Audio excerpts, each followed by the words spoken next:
Om Swastiastu. Salam rahayu, salam damai bagi kita semua dan untuk anak-anak Ibu Makasami. Semoga kita senantiasa dalam keadaan rahayu, rahajeng, selalu sehat, damai. Dan kembali kita pada pembelajaran online Agama Hindu dan Budi Pekerti kelas 10 hari ini. Dan semoga anak-anakku senantiasa rahayu dan bisa menyimak dengan baik keberadaan video pembelajaran kali ini. Dan kembali Ibu ingatkan ya, walaupun pembelajaran online ini dilakukan di rumah masing-masing, sudah tentunya barangkali kewajiban sebagai siswa adalah mengikuti aturan sekolah, walaupun pembelajaran online dilakukan di rumah masing-masing ya. Ya, baik. Sebelum belajar, mari kita mengucapkan doa belajar seperti biasanya. Om Pawakana Saraswati Wajibir Wajiniwati Yatsnam Wastu Diawasu. Semoga dengan mengucapkan doa belajar tadi, semoga Ibu Sang Hyang Aji Saraswati melihat dan menyaksikan keberadaan pembelajaran kita hari ini, dan semoga senantiasa pikiran kita tercerahkan dan juga bijaksana di dalam menggunakan ilmu pengetahuan. Nah, kali ini kita akan membahas mengenai salah satu bagian dari Satdarsana. Apakah itu? Oh ya, Ibu lupa. Kemarin Ibu memberikan tugas mengenai Tridarsana ya. Carwaka, Jaina, dan Buddha. Untuk lebih lengkapnya bagaimana konsep dari Carwaka, Jaina, Buddha, Ibu akan jelaskan di dalam WhatsApp group nanti ya, supaya video pembelajaran kali ini lebih efektif dan lebih efisien untuk membahas mengenai Satdarsana, karena materi kita akan tertuju pada Satdarsana ini.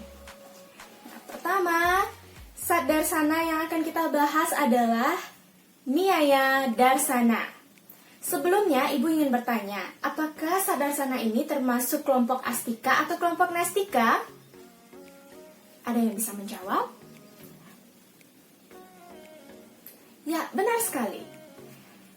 Nyaya Darsana ini, yang termasuk di dalam Satdarsana ini, termasuk kelompok Astika. Yang dimana kelompok filsafat Astika ini meyakini bahwa Weda adalah pengetahuan atau kebenaran yang tertinggi. Selain itu, filsafat dari kelompok Astika ini juga mengakui bahwa moksa adalah tujuan terakhir dari kehidupan manusia. Dan moksa adalah tujuan utama dan tujuan terakhir. Nah, selanjutnya, di dalam kelompok Astika ini terdapat Satdarsana. Ada yang termasuk kelompok langsung dan ada yang termasuk kelompok yang tidak langsung.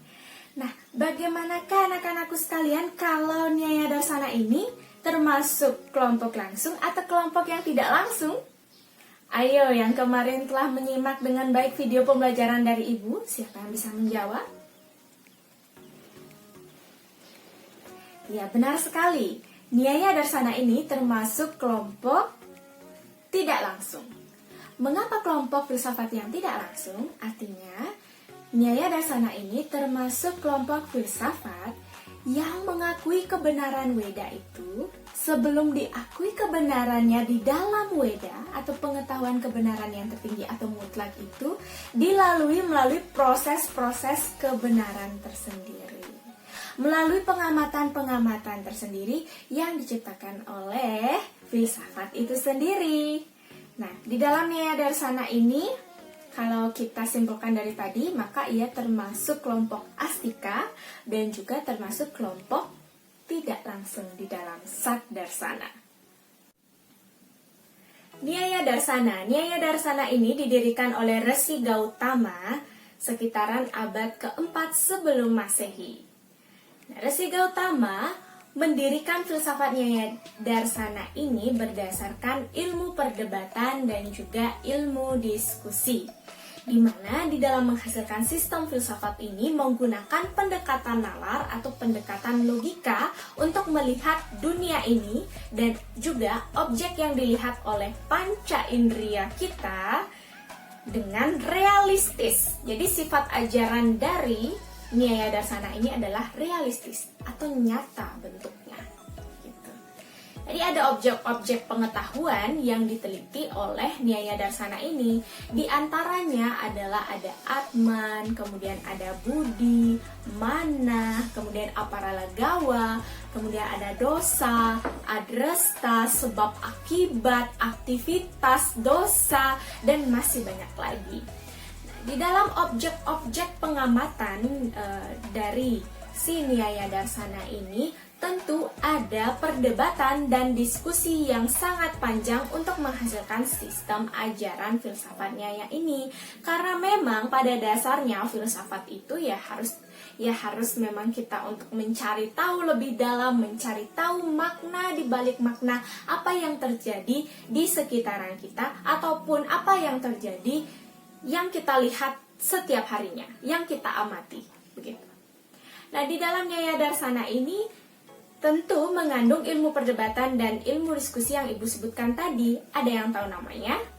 Nah, seperti yang Ibu baca di dalam buku yang disusun oleh Pak Gunawan dalam bukunya itu Nawadarsana, ilmu perdebatan di dalam Nyaya Darsana ini disebut dengan Tarkawidya, sedangkan ilmu diskusi itu disebut dengan Wahdavidya.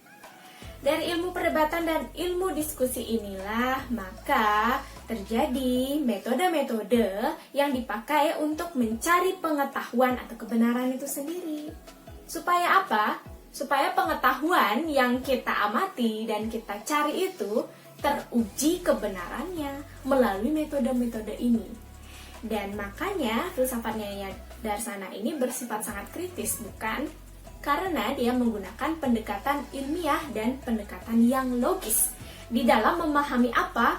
Ya tentunya adalah pengetahuan agama. Nah, sekali lagi, sifat ajaran dari Nyaya Darsana itu adalah realistis. Kemudian Nyaya Darsana itu mengandung ilmu perdebatan, yaitu Tarkawidya. Selanjutnya ada ilmu diskusi yang disebut dengan Wahdavidya. Jadi Gautama ini memang meyakini bahwasanya setiap filsafat yang terbentuk itu harus berdasarkan pada perdebatan yang panjang, diskusi yang sangat panjang, dan pengetahuan yang dicapai itu harus disimpulkan adanya. Bahkan juga harus diuji kebenarannya berdasarkan apa? Berdasarkan kitab suci Weda. Nah, jangan lupa karena Nyaya Darsana ini termasuk kelompok Astika. Di mana kelompok Astika ini adalah kelompok filsafat yang mengakui otoritas Weda sebagai pengetahuan kebenaran yang tertinggi. Nah, kemudian bagaimana konsep ajarannya? Ada yang tahu? Apakah ada yang sudah membaca buku pendidikan agama Hindu dan Budi Pekertinya? Adakah yang sudah membaca buku paketnya? Baik, bagaimana konsep ajarannya? Jadi Ibu mulai dari mana ya? Kita mulai saja dari alam semesta. Jadi alam semesta beserta isinya ini diyakini oleh Nyaya Darsana terdiri dari banyak atom yang dimana terhimpun di dalam catur buta, yaitu ada tanah, air, api, udara, akasa, dan juga bentukan ruang dan waktu. Substansi itulah dari unsur-unsur itulah, begitu artinya, yang menjadikan bumi Buana Agung ini seperti sekarang ini. Jadi Nyaya Darsana ini mengakui bahwa alam semesta terdiri dari banyak atom yang dihimpun di dalam catur buta, yaitu diantaranya ada tanah, air, api, akasa, dan juga ada konsep ruang dan waktu. Gitu. Kemudian konsep ketuhanan yang dianut di dalam Nyaya Darsana ini disebutkan Tuhanlah sebagai asal musabab keberadaan dunia ini ada, termasuk kita. Wah, ini sudah mulai terbuka ya konsep ketuhanan, di mana kita percaya dengan Brahman yang disebut dengan Pancasrada ini. Nah, bagaimana pandangan Gautama terhadap Tuhan itu sendiri? Katanya Resi Gautama bahwa Tuhan itu memiliki sifat kepribadiannya masing-masing, atau yang disebut dengan imanen. Nah, maksudnya seperti apa? Jadi Tuhan yang bersifat pribadi ini adalah Tuhan yang memiliki fungsi dan peranan tertentu, atau mungkin yang kita sebut dengan Saguna Brahman, di mana Tuhan sudah memiliki peran dan fungsi tertentu, baik itu di dalam pertama menciptakan alam semesta, kemudian Tuhan memanifestasikan dirinya untuk memelihara alam semesta dan juga melebur alam semesta. Jadi konsep Tuhan di dalam Nyaya Darsana ini dipercaya bahwa Tuhan memiliki kepribadian. Mengapa seperti itu? Karena dunia ini ada tentu tercipta oleh Tuhan. Bahkan dunia ini terus-menerus berputar seiring waktu, berputar seiring keberadaan zaman, begitu, berputar sesuai dengan porosnya bumi ini. Pasti tentunya Tuhan memiliki sifat kepribadian yang dimana Tuhan memelihara Buana Agung beserta isinya, serta suatu saat nanti kita tidak akan tahu kapan terjadinya pralaya atau terjadinya dunia ini melebur, seperti yang disebutkan oleh Nyaya Darsana ini. Kemudian, bagaimana Nyaya Darsana memandang manusia seutuhnya? Nah, bagaimana Resi Gautama dan juga perdebatan yang terjadi di dalam Nyaya Darsana ini memandang tentang manusia? Ya, tentunya manusia dibilang di dalam Nyaya Darsana bahwa manusia itu terdiri dari jiwa dan juga tubuh. Ada jiwa dan juga tubuh. Jiwa ini berasal dari Brahman yang manunggal itu sendiri, yang disebut dengan Paramatma, ya, Paramatma. Kemudian kita adalah percikannya yang terhimpun dan dimasuki dengan badan kita, ya, badan yang sifatnya bisa kita pegang ini. Jiwa ini sifatnya sangat halus. Jadi ketika jiwa bertemu dengan badan, maka dia akan menghasilkan karma wasana, dan dia tidak akan bisa terlepas dari karma wasana. Jadi pada intinya karma wasana ini di dalam Nyaya Darsana tidak bisa diikut campurkan. Jadi di dalam Nyaya Darsana ini karma wasana sebagai bentuk sesuatu yang mutlak, yang tidak dapat diganggu-gugat. Wasana-wasana yang dibawa oleh manusia ketika reinkarnasi berikutnya, itulah yang harus dijalankan di dalam kehidupannya. Begitu. Ada yang kita sebut dengan sancita, prarabdha, kriyamana. Nah, itu mungkin relevansi dari konsepnya ya. Jadi ada yang dimana wasana yang kita adaptasi dari dulu, kemudian kita jalankan karma-karmanya sekarang, kemudian yang sekarang kita jalankan, kemudian hasilnya kita akan dapatkan nanti, nah begitu seterusnya. Nah, konsep dari karma wasana inilah yang disebut dengan adrasta di dalam Nyaya Darsana, seperti yang Ibu sebutkan tadi. Nah, selain itu pula, di dalam Nyaya Darsana ini, manusia juga diatur untuk selalu berhubungan yang baik dan harmonis terhadap 3 unsur. Di antaranya, hubungan harmonis dengan penciptanya, yaitu Ida Sang Yang Widi-Wasa, karena Nyaya Darsana ini mengakui bahwa Tuhan adalah yang maha kuasa, maha mulia, maha jenana, dan maha pencipta. Begitu.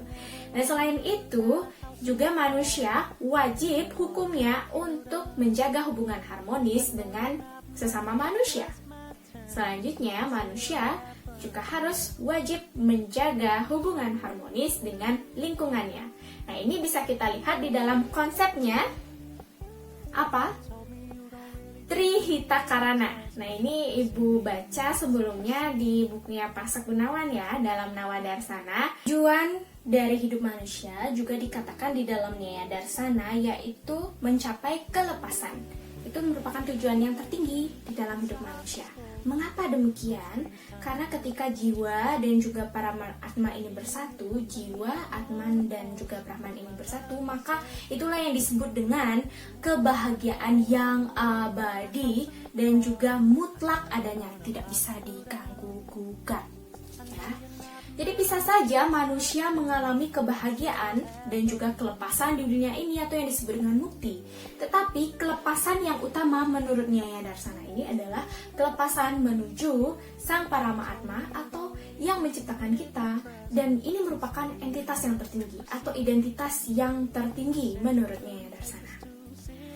Nah, selain itu pula, di dalam mencapai kelepasan yang disebut dengan apawarga, nah bisa dicek di buku paketnya. Jadi selain menuju kelepasan itu tentu ada jalan yang salah satunya disebutkan oleh Nyaya Darsana ini adalah dengan menggantikan pengetahuan palsu dengan pengetahuan yang benar. Pengetahuan palsu ini disebut dengan mitya jenana. Jadi ketika manusia memahami keberadaan alam semesta, kemudian berkeyakinan, berkepercayaan dengan kusyuk mendalam mengetahui tentang kebenaran sejati, kebenaran Sang Weda, kebenaran yang utama, berpikir sebelum bertindak. Nah, ini tentunya dia akan mencapai kelepasan itu. Nah, itu menurutnya dari Nyaya Darsana. Jadi kalau misalnya kita diibaratkan di dalam catur marga yoga, maka Nyaya Darsana ini lebih istilahnya menasehati diri kita untuk mencapai keberadaan Tuhan itu dengan jenana marga. Walaupun memang pada dasarnya kita adalah percikan dari Brahman itu sendiri, tetapi bagaimana caranya kita mencapai kelepasan yang di dalam Nyaya Darsana itu disebut dengan apawarga itu dengan mengambil pengetahuan yang benar dan meninggalkan pengetahuan yang palsu. Jadi artinya kita memahami ajaran agama yang sesungguhnya benar adanya, mengikuti pedomannya, mengikuti ajarannya, kemudian berperilaku yang baik senantiasa, berkarma wasana yang baik, menjaga hubungan yang harmonis dengan ketiga unsur tadi, baik itu dengan Tuhan, kemudian dengan manusia, bahkan dengan alam sekitarnya. Nah, maka dari itu kelepasan pasti akan tercapai. Begitu kata Nyaya Darsana.